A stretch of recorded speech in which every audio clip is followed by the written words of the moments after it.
Master, सारे ध्यानार्थियों को स्वागत है। हम जो स्वाध्याय सीरीज कर रहे हैं न्यू एनर्जी का, मैं कुछ अटेंड भी कर रही हूँ, मैं कर भी रही हूँ। न्यू एनर्जी को कर रही हूँ मैं, ब्रिंगर्स ऑफ डाउन वाला देख रही हूँ। चलिए अभी हम आगे कंटिन्यू करते हैं। तो आप बगल में है रे, आप ज्वाइन नहीं हो जाओ, उससे क्या जल्दी बंद हो जाता। ठीक है, क्लास आप सुन लेना। हम शुरू करेंगे। कहाँ तक हुआ था? राजा रानी वाली कहानी शुरू करे थे हम कल। उसमें तोबियास हम सबकी कहानियों को हमें ही सुना रहा है। तो इसमें तो राजा रानी एक दूसरे को देखने के बाद राजा और रानी को प्यार हो गया। उसके बाद रानी को एक बेटा पैदा हुआ। इसका मतलब उनके उनके प्रेम के फल के तौर पर पैदा होने वाले बेटे में प्रधान तौर पर मेल एनर्जी था। मेल एनर्जी थी। यही माँ बाप बच्चा त्रिमूर्ति तत्व है। तो यहाँ बोल रहे हैं, मम्मी पापा एक बच्चे, ये त्रिमूर्ति तत्व बताया चाह रहे हैं टोबियास। और तत्व है धरती के ऊपर। हम इसके बारे में बात करते रहते हैं। टोबियास हम सबकी कहानियों को हमें ही सुना रहा है। वह कहानी हमारी है जिसे हम भूल चुके हैं। हम सबकी कहानी को एक आत्मा की कहानी के तौर पर बता रहा है। उसने उस आत्मा का नाम जैक रखा है। अब वो राजा रानी का जो बच्चा है उसका नाम जैक रखा है। ये हमने इसमें भी सुना है, आपको याद है। हमें अच्छे से समझ आने के लिए अपमान उपमान के साथ बता रहा है। एक कहानी को सुनते हुए उसके अंदर की गहराई को समझना चाहिए। राजा और रानी के राज्य का नाम अह अहमस्मी यानी जुका है, जिसका मतलब अस्तित्व के अलावा कुछ भी नहीं है।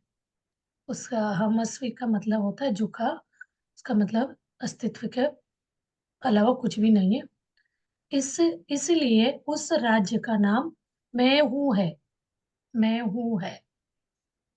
तोबियास हंस रहा है कि हम इंसान हर चीज का कोई ना कोई नाम रखने के लिए कहते हैं, और हमें नाम के पीछे भागने की आदत बहुत ज्यादा है। अगर हम नाम को सही तरह से उच्चारण नहीं करेंगे तो वह भी एनर्जी को बदल सकता है, क्योंकि हम कितना बिगाड़ते हैं ना। सही। दूसरे आवृत्ति में रहने वाले कंपन से उसे पहचान सकते हैं। मरने के बाद सूक्ष्म लोक में भी लोगों को कंपन द्वारा ही पहचाना जाता है, क्योंकि हम इतने दिनों से यहाँ पर रह रहे हैं। हमें उसकी आदत नहीं है, इसीलिए हम नाम के द्वारा एक दूसरे को पहचानते हैं। उनके स्थान पर वह सही है और हमारे स्थान पर हम सही। जैक सिर्फ एक आत्मा का नाम नहीं है, वह हम में से हर किसी का नाम है। यह हमारी कहानी है। वो एक कहानी के रूप में हमें समझाया जा रहा है कैसे इंसान जन्म लेता है, उनको नाम जैक रखा है। तो हमारी कहानी है बोल के। और आगे का है, पहली सृष्टि में जैक की कहानी। अहमसी राज्य का युवराज जैक है। अहमसी जो बोला मैं हूँ, उसका राजा है। राज्य का युवराज है जैक। बचपन में आराम से सृष्टि बनाते हुए खेलते हुए आनंद लेता था। सृष्टि के लिए मुख्य है आलोचना और संकल्प। पैदा होने से ही जैक को आलोचना थी। जैसे हम समझते हैं कि हमारी आलोचना सफल नहीं होगी, वैसे जैक नहीं समझता था। इसीलिए जो भी वो चाहता था वो सब हो जाता था। उसकी इज्जत और प्यार करने वाले बहुत सारे दोस्त खिलाड़ी थे।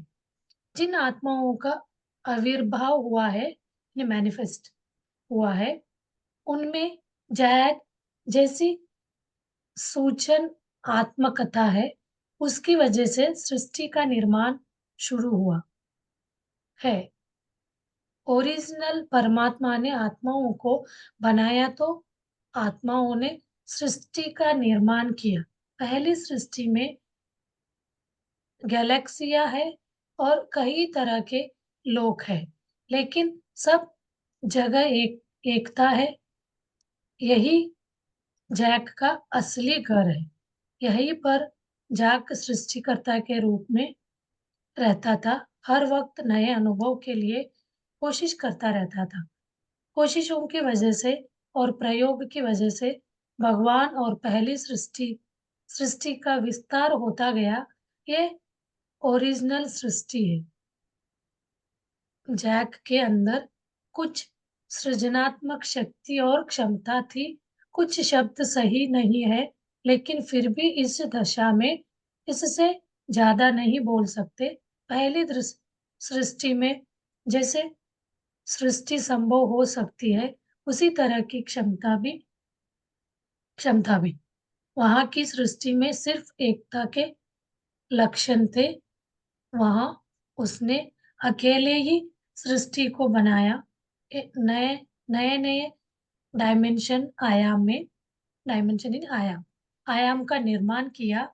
परमात्मा की एनर्जी के साथ सृष्टि कैसी करनी है उसे बहुत अच्छे से पता है। मछली को तैरना जितना आसान है, उतना ही पहली सृष्टि में निर्माण करना जाग के लिए आसान था।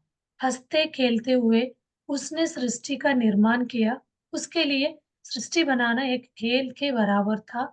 उस सृष्टि और एनर्जी का उसने संपूर्ण तरीके से आनंद लिया।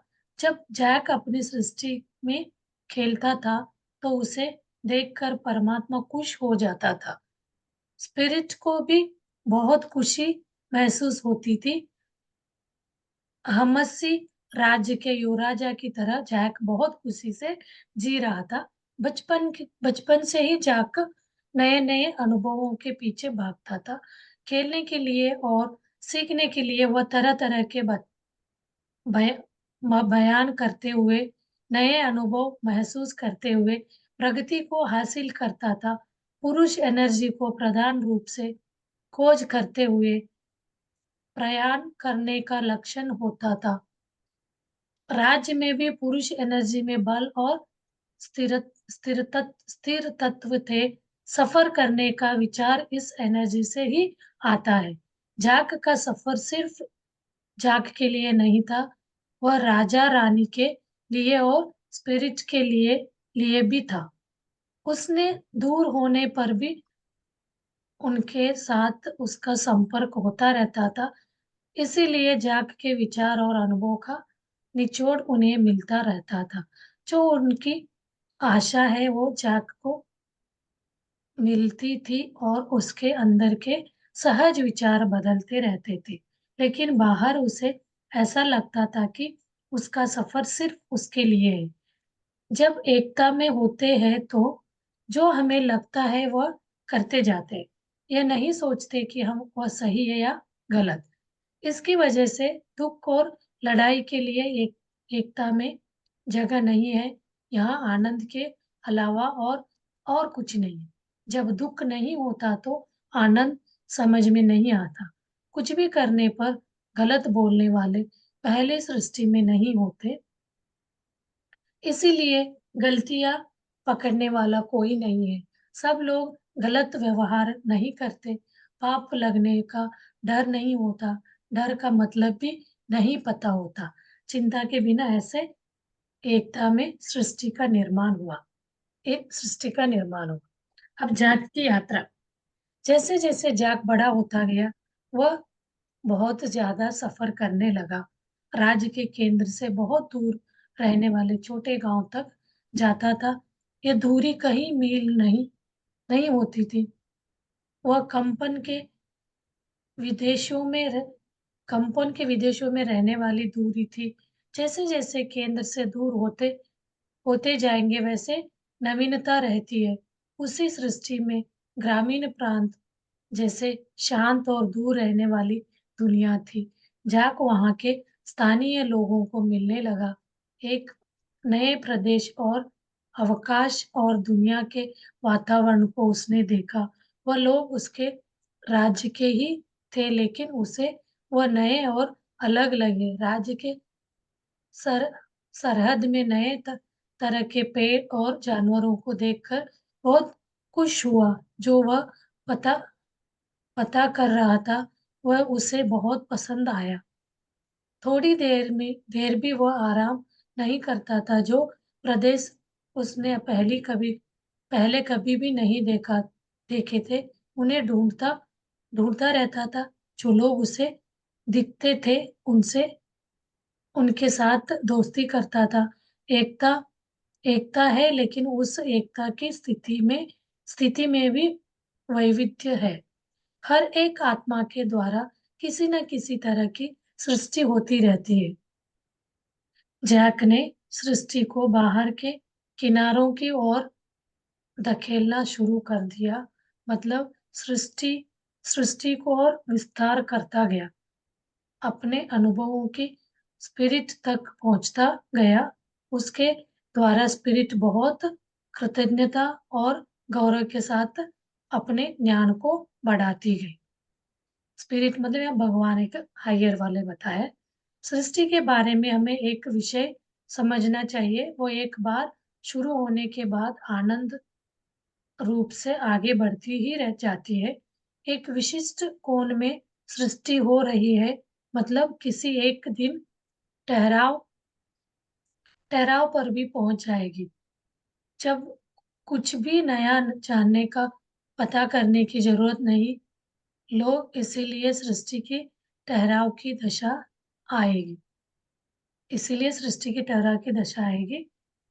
निर्गुण की शक्ति रहने पर अपने आप के बारे में पता लगाने का विचार और अपने सामर्थ्य के बारे में जानने की इच्छा पैदा हुई। उसके साथ पहले सृष्टि का निर्माण हुआ।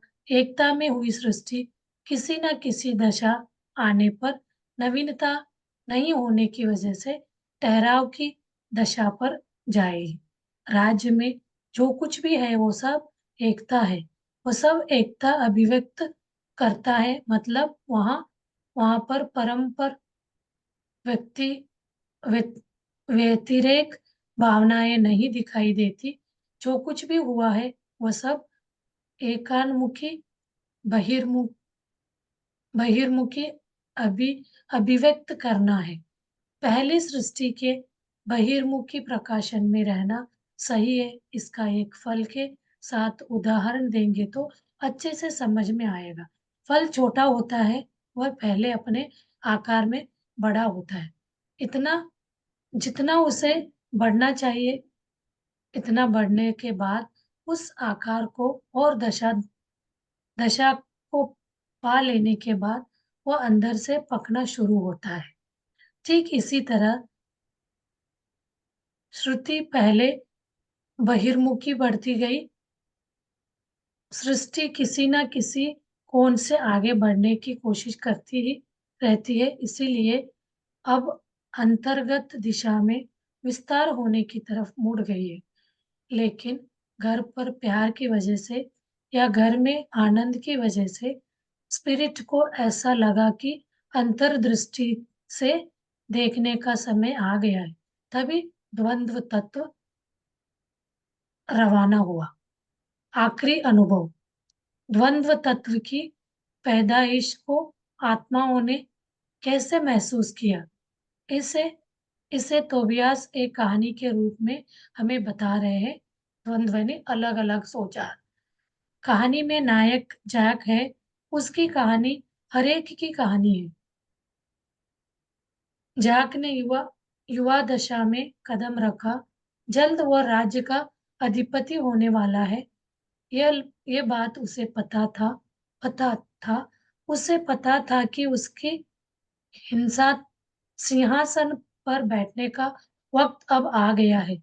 उसे पता था कि वो अब राजा बनने वाला है।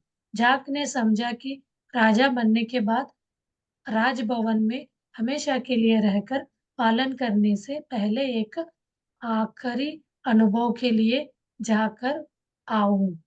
ऐसे करके वो एक आखिरी अनुभव के लिए गया राजा बनने से पहले। लंबा सफर करके जिस चीज को पहले नहीं देखा है उन सारी जगह जाकर आऊंगा। बहुत रोमांचक और मुश्किलों से भरी कठिन जगह पर जाकर आऊंगा करके आखिरी प्रयाण के लिए निकला।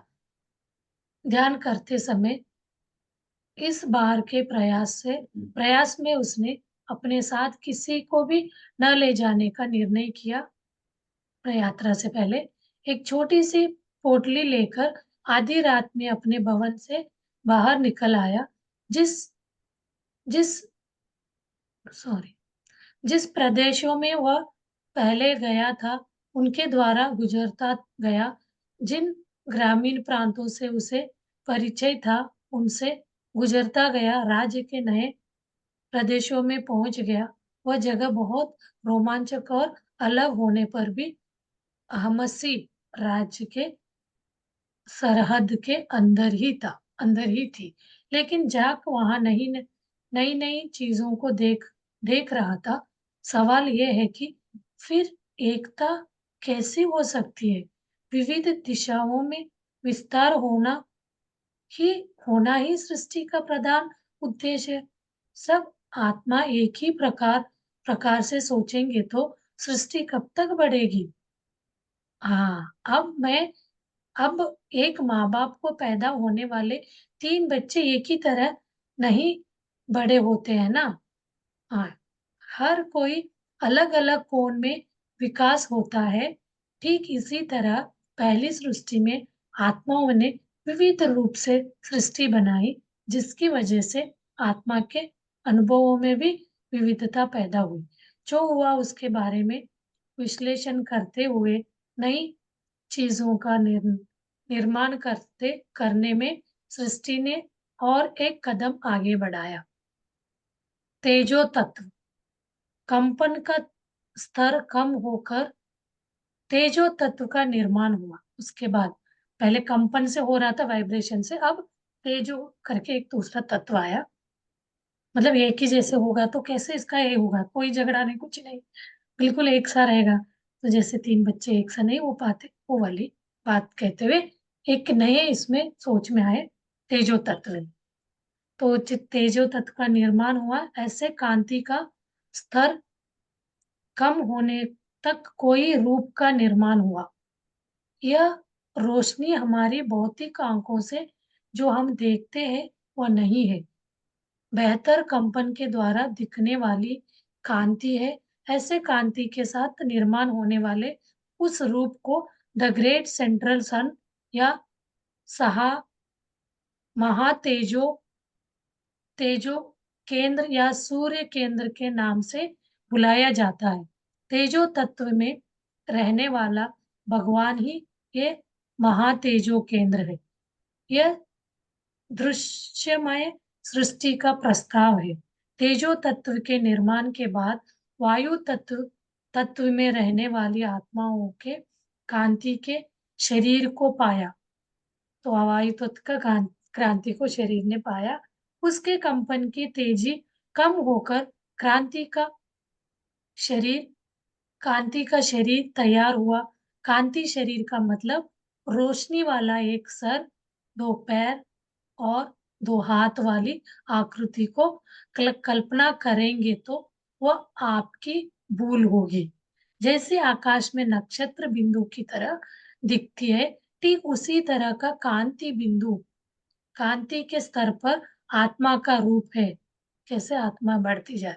इस धरती पर आने के पहले हम सब का रूप वही है। रामता कहता है कि आप सब एक सूक्ष्म तेज के बिंदु है।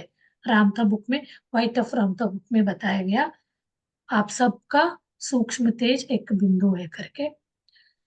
जैसे पहली सृष्टि के किनारे पर सृष्टि करते हुए अनुभव को पा रहा था, वह बहुत कठिन था।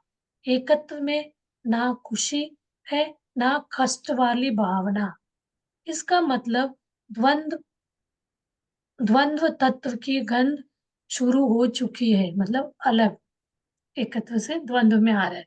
बहुत बड़े सवाल का सामना करने जैसा लग रहा था। उस दशा में जाक ने अपने अंदर एक बिजली जैसे बिजली जैसी आवाज को महसूस किया। उस बिजली की आवाज सुनने पर उसे कुछ अजीब तरह महसूस हुआ। उसके अंदर बदलाव का रहस्यो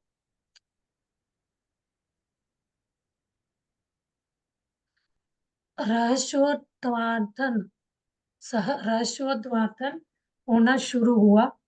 उसके अंदर कुछ असाधारण और अटपटी भावना महसूस होने लगी। वही द्वंद्व तत्व पैदा हुआ। मतलब वो तत्व पैदा होने में क्या हुआ वो चीज बता। रहस्यमय टाइप का बदलाव, अंदर से कुछ आवाज, पहले कभी नहीं होने वाला एक शक शक पैदा हुआ। उसे ऐसा लगता था कि स्पिरिट से अब एकत्व दूर हो चुका है।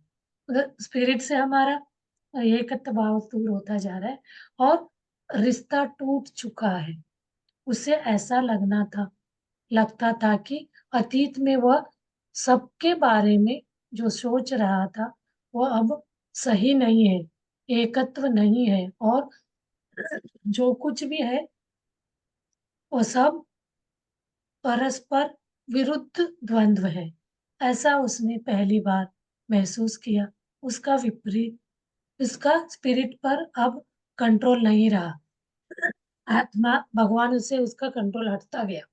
जैसे हम लोग अभी होते हैं ना, विश्वास वो अंदर भी है, मतलब वो टूटता गया। तो सही एकत्व नहीं, परस्पर विरुद्ध द्वंद्व है, ऐसा उसने पहली बार महसूस किया। उसका स्पिरिट यानी भगवान पर अब कंट्रोल नहीं रहा। ऐसा महसूस होने पर एक बिजली के रूप में बाहर आया। जब तक उसे लगता था कि वो और स्पिरिट एक है, जो एक तार बाहर जो आया, वो और स्पिरिट एक है ऐसे भावना प्रत्येक से नहीं थी। लेकिन जब उसमें स्पिरिट के प्रति अन्य भावना पैदा हुई, ये सब उसके जो अनुभव को चूना है उसका भाग है। इसमें भूल कोई भी नहीं है। जो अनुभव के लिए तैयार होता है वो जैसे जैसे भी स्थिति का सामना करे, वह उसका संकल्प होता है। शक का अनुभव होता गया, गुस्सा और क्रोध का अनुभव होता गया। उसके अंदर बदलाव शुरू हो गया। उसे ऐसा लगने लगा ऐसा लगने का कारण एकत्व में दरार पड़ना था। अलग और अयोग्य होने की भावना, केंद्र केंद्र में पड़ने वाली दरार का अनुभव जैक को होना शुरू हो गया। तब जैक का कांति शरीर था। मतलब ये अब उसका कांति शरीर बनता गया। वो वाला स्पिरिट ये वाला चला गया। आगे बढ़कर जमीन के किनारे किनारे तक आया। उसके सामने एक महासमुद्र था। उसने ऐसा पहले कभी नहीं देखा देखा था। अपने राज्य की कहानियों में महासमुद्र के बारे में सुना था। जमीन के अंत होने की जगह जगह के बारे में सुना था, और सुना था कि उसे पार करके नहीं जाना चाहिए। वहां राज्य खत्म हो जाता है और उसे पार करके जाना होशियार काम नहीं है।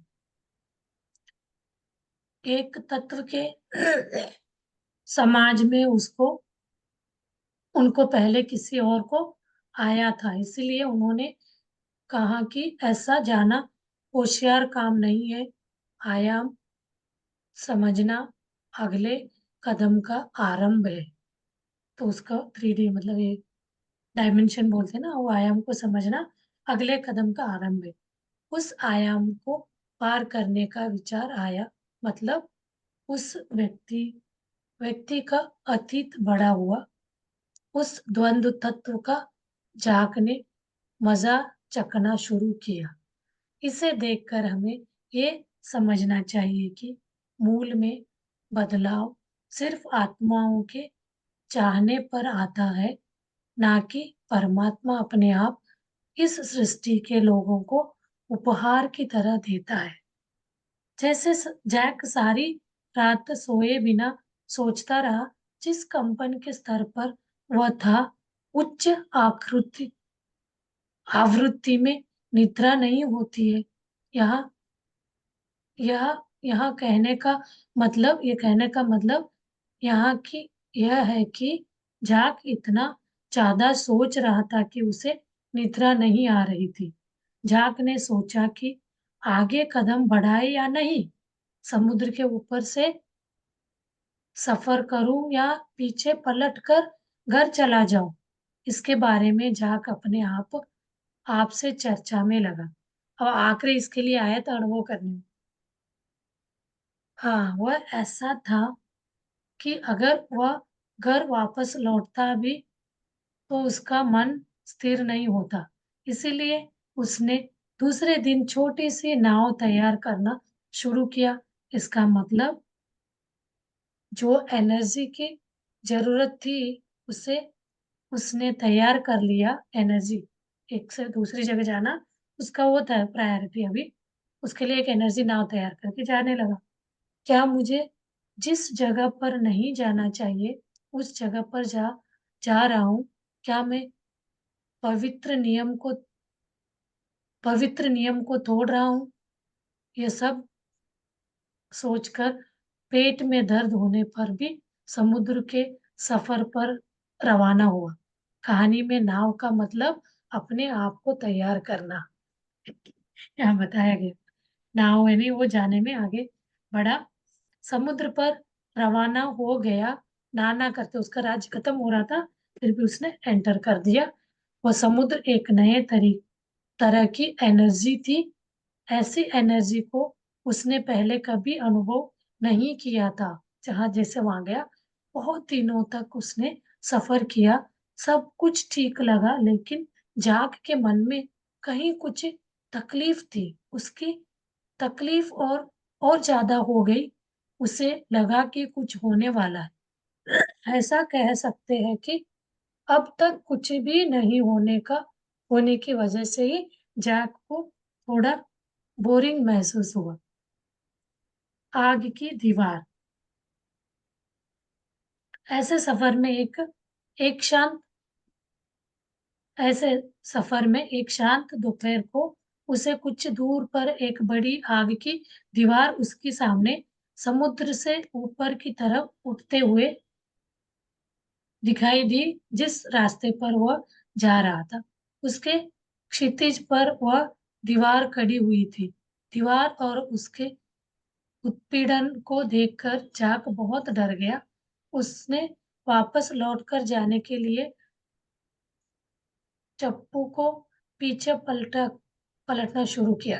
टाव ये जो नाव का ये करते पलटना शुरू किया घर की तरफ, एकत्व राज छोड़ के आए।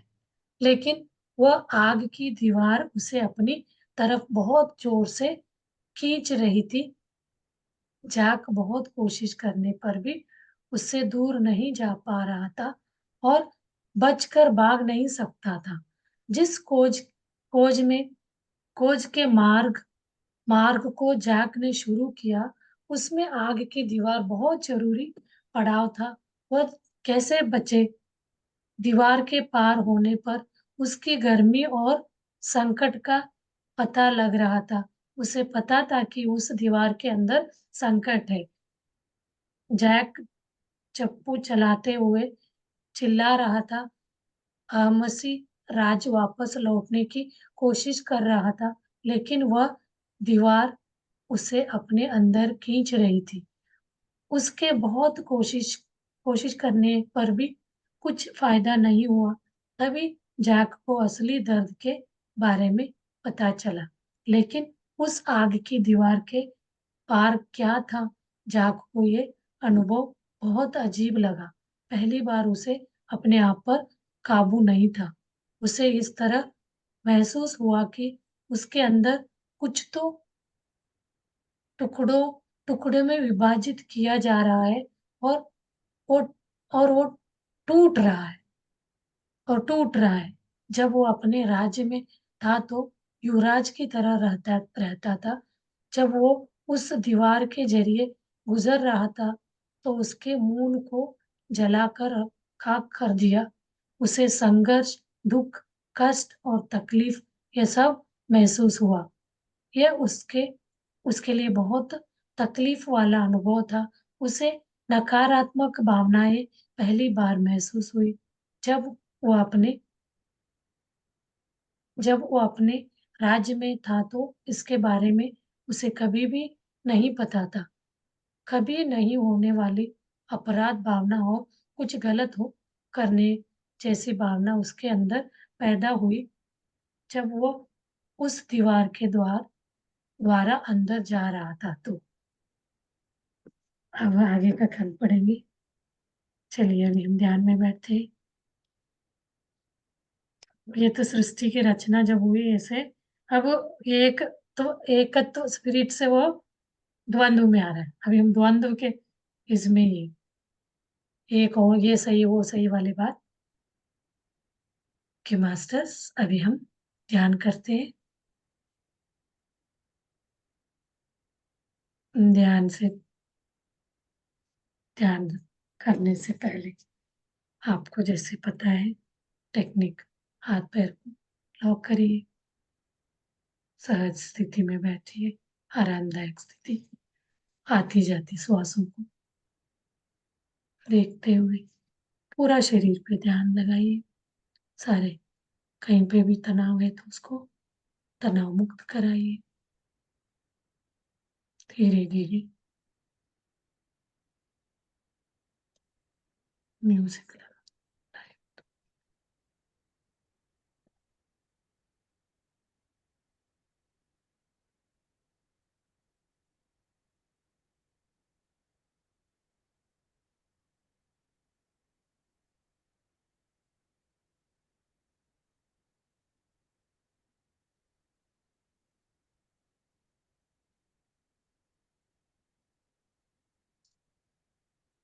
यहाँ पे हमारा रुखा है कहानी।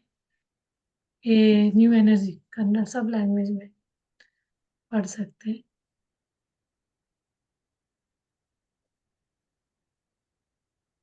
जैसे कि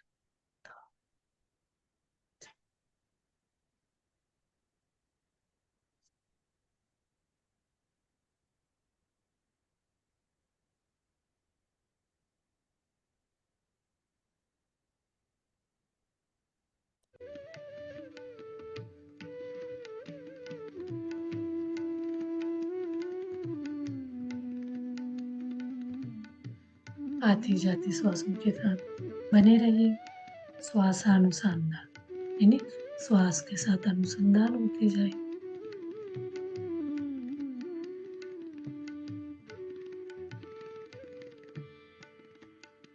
म्यूजिक ने आपको ध्यान में ट्रांस यानी समाधि स्थिति में जाने में हेल्प करता है।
ऐसे टाइम खत्म हो जाएगा।